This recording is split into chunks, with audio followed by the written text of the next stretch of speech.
मित्रों, जैसा कि हम सभी को बचपन से ही ये संस्कार दिया जाता है कि हमेशा ही अपने बड़े बुजुर्गों का सम्मान करना चाहिए और हमारे पूर्वजों ने जो भी नियम बनाए हैं उनका पालन करना चाहिए, क्योंकि पूर्वजों को हमेशा से ही पूजनीय माना गया है। और इसलिए हमारे धर्म शास्त्रों में भी उन्हीं पूर्वजों की संतुष्टि के लिए पितृपक्ष का विधान बनाया गया है, जो कि आश्विन कृष्ण प्रतिपदा से लेकर अमावस्या के दिन तक रहता है। यानी कि ये 15 दिन पितृपक्ष का माना जाता है। इन दिनों तक हम अपने दिवंगत पूर्वजों अथवा पितरों की शांति के लिए श्राद्ध किया करते हैं। पितृपक्ष में ब्राह्मणों को भोजन करवाना, गाय और कौवे के लिए भी भोजन का भाग निकालने जैसे नियम बनाए गए हैं, ताकि पितरों तक हमारे द्वारा दिए गए जल और अन्न पहुंच सके और वे संतुष्ट हो जाएं। लेकिन आज के इस आधुनिक युग में लोगों के मन में यह भी सवाल उठता है कि क्या पितरों तक हमारे द्वारा चढ़ाए गए जल और अन्न पहुंचते भी हैं, या फिर ये एकमात्र कोरी कल्पना है। तो आइए आज की इस कड़ी में हम इसी रहस्य को जानने की कोशिश करते हैं। नमस्कार मित्रों, मैं हूं अनुराग सूर्यवंशी और आप देख रहे हैं नारदवाणी।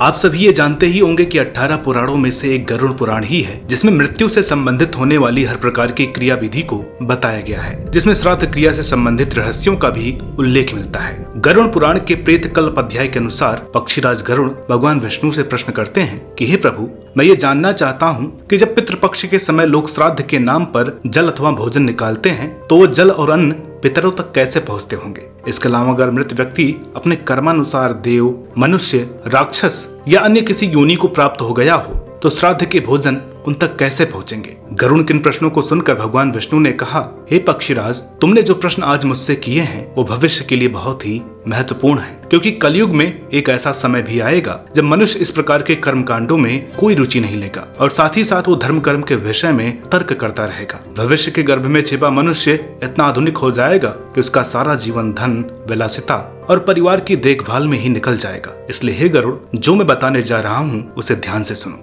जो व्यक्ति अपने पितृ को श्राद्ध अर्पित करता है, यदि वो पितृ देव योनि को प्राप्त हो गया है तो उसे अमृत रूप में, अगर वो गंधर्व योनि में है तो भोग रूप में, और अगर वो पशु योनि में प्राप्त हो गया है तो उसे घास फूस के रूप में श्राद्ध का फल मिलता है। इसी प्रकार यदि पितृ अपने नए जन्म में नाग योनि में है तो उन्हें वायु रूप में, पक्षी योनि को फल के रूप में, राक्षस योनि को मांस के रूप में, प्रेत योनि को रक्त के रूप में, और यदि मनुष्य योनि है तो उन्हें भोजन के रूप में श्राद्ध की प्राप्ति होती है। हे गरुड़, अब इस बात को जानो कि किस प्रकार पितृ तक श्राद्ध पहुंचता है। श्राद्ध की क्रिया के समय पितरों के गोत्र और नाम लेने मात्र से ही श्राद्ध उन तक पहुंच जाता है। इसके अलावा पितृगणों के प्रमुख अग्निश्वात नाम के गण का कार्य होता है श्राद्ध में चढ़ाई गई वस्तुओं को पितरों के पात्र तक पहुंचाना। जैसे कि जो जीव जहाँ भी रहता है वहाँ ये अग्निश्वात नाम के गण श्राद्ध अन्न लेकर जाते हैं। जैसा कि मैंने तुम्हें पहले भी बताया कि पितर जिस योनि में और जिस आहार वाले होते हैं उन्हें श्राद्ध के द्वारा दिया गया आहार अपने आप ही प्राप्त हो जाता है। उदाहरण के तौर पर जैसे गाय के झुंड में एक बछड़ा है, अगर वो झुंड किसी वजह से तितर बितर हो गया हो तो भी वो बछड़ा उस झुंड में अपनी माँ को पहचान ही लेगा। ठीक उसी तरह पितरों के नाम से ब्राह्मणों को कराया गया भोजन स्वयं ही पितृ तक पहुँच जाता है। हे गरुड़, इसके अलावा मैं तुमसे एक और रहस्य के बारे में चर्चा करना चाहता हूँ, और वो ये है कि जैसे ही पितृपक्ष की शुरुआत होती है तभी स्वर्गलोक में बैठे पितृगणों को बहुत प्रसन्नता होती है और सभी अदृश्य रूप से इस मृत्यु लोक में आ जाते हैं। और जब जब कोई व्यक्ति इस पितृपक्ष में ब्राह्मणों को भोजन करवाता है उस समय ये पितृ भी अदृश्य रूप से उन्हीं ब्राह्मणों के साथ भोजन करके बहुत ही संतुष्ट हो जाते हैं और उस परिवार के उज्जवल भविष्य की कामना करते हैं। एक बात मैं तुम्हें यहाँ स्पष्ट कर देना चाहता हूँ कि श्राद्ध के समय जिन ब्राह्मणों को भोजन करवाया जाता है तो उसी समय ये पितृ उनके शरीर में अदृश्य रूप से विद्यमान होकर भोजन का आनंद लेते हैं और फिर अपने लोक को वापस लौट जाते हैं। उदाहरण के तौर पर अगर श्राद्ध करने वाला कोई व्यक्ति किसी ब्राह्मण को भोजन के लिए आमंत्रित करता है तो उस ब्राह्मण के उदर यानी कि पेट के भाग में पिता, बाएं भाग में पितामह, दाहिने भाग में परम पितामह यानी कि परदादा और पीछे के हिस्से में पिंड भक्षक पितर निवास करते हैं। पितृपक्ष के नियम में खुद यमराज भी बंधे हुए हैं, इसलिए इन दोनों यमराज भी प्रेत और पितरों को यमलोक से मृत्यु लोक के लिए मुक्त कर देते हैं ताकि सभी पितृ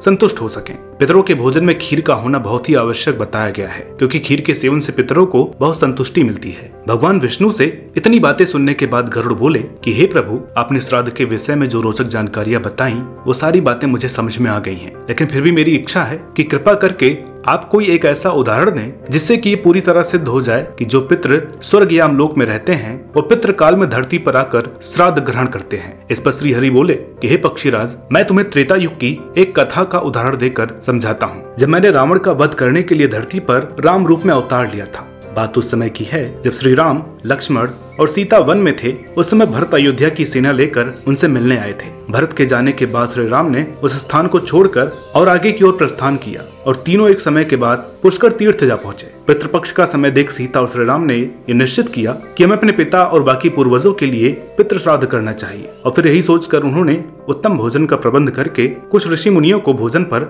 आमंत्रित किया। श्री राम की आज्ञा से सीता ने उन ब्राह्मणों को भोजन परोसना प्रारंभ किया, लेकिन थोड़ी ही देर में सीता भोजन परोसना छोड़कर दूर जाकर खड़ी हो गई। इस घटना को श्री राम भी देख रहे थे, लेकिन वो समय चुपचाप रहे। थोड़ी देर बाद जब सारे ब्राह्मण भोजन करके चले गए, तब श्री राम ने सीता से प्रश्न किया कि तुम अचानक से ब्राह्मणों को भोजन परोसता छोड़कर दूर क्यों खड़ी हो गई थी। इस पर सीता ने उत्तर दिया कि हे स्वामी, जिस समय मैं ब्राह्मणों को भोजन परोस रही थी, उसी समय मैंने एक ब्राह्मण के उदर भाग में आपके पिता यानी कि अपने ससुर महाराज दशरथ के दर्शन किए और उन्हीं के जैसे दो और तेजस्वी महाराज के भी दर्शन किए।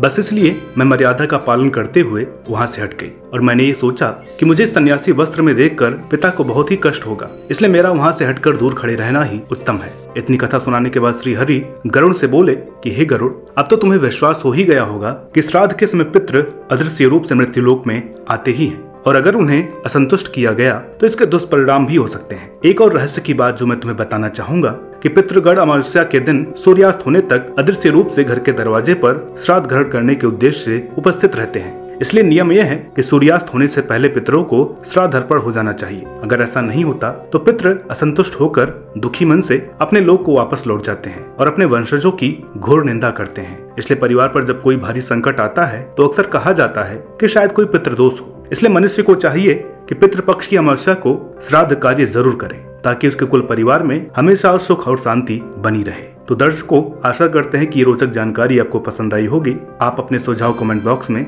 जरूर दें। साथ ही साथ अगर आपने नारद वाणी चैनल को अभी तक सब्सक्राइब नहीं किया हुआ है तो आज ही सब्सक्राइब करें नारद वाणी। मिलते हैं आपसे अगली वीडियो में एक और नई कथा के साथ। तब तक के लिए नमस्कार।